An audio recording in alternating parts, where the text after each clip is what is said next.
আসসালামু আলাইকুম রহমতুল্লাহ। আমার কথা শুনবার জন্য আপনাদেরকে স্বাগত জানিয়েছি। I have a plan, Tarique Rahman. I have a প্ল্যানের অংশ হিসাবে বাংলাদেশে ১২,০০০ মাইল খাল খনন করার প্ল্যানে রয়েছে। সেই প্ল্যানের ১২,০০০ মাইল যদি খাল খনন করা যায়, ভূগর্ভস্থ থেকে পানি পুনরুদ্ধার করা সম্ভব হবে। তিনি প্রতি বছর ৫ কোটি গাছ রোপণ করবেন। ৫ বছরে ২৫ কোটি গাছ তিনি রোপণ করার জন্য মাধ্যমে দেশকে সবুজায়ন করে ফেলবেন, অক্সিজেন সমস্যা দূর করবেন।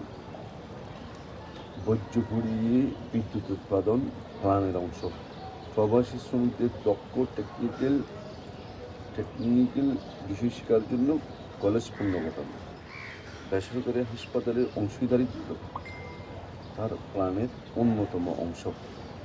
এই পাশাপাশি একটা পরিবারকে যদি একটা ফ্যামিলি কার্ড দেওয়া হয়, তাহলে তার প্রতি মাসে ২৫০০ টাকা যদি সে ফ্যামিলি কার্ডের মাধ্যমে পায়, তার প্রাথমিক মৌলিক সমস্যাগুলো দূর হয়ে যাবে।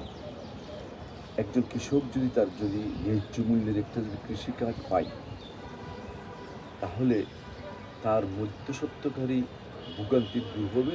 সে সরাসরি তার প্রাপ্য অধিকারগুলো সে পাবে। কৃষিতে বিশাল একটা ডেভেলপ হবে।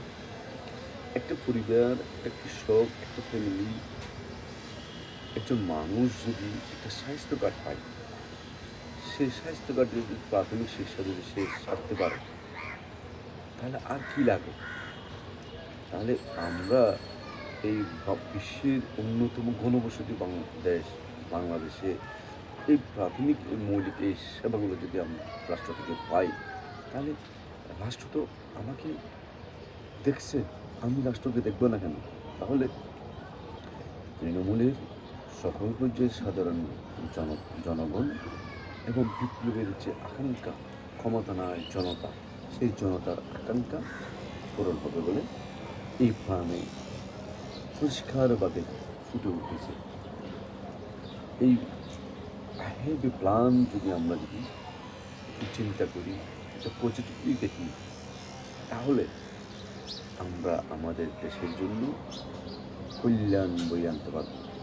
এখানে দেশের সকল মানুষকে ঐক্যবদ্ধ করতে হবে, দল বদ সকলকে সমর্থন করতে হবে, সত্যকে সত্য করতে হবে, পজিটিভকে পজিটিভ করতে হবে।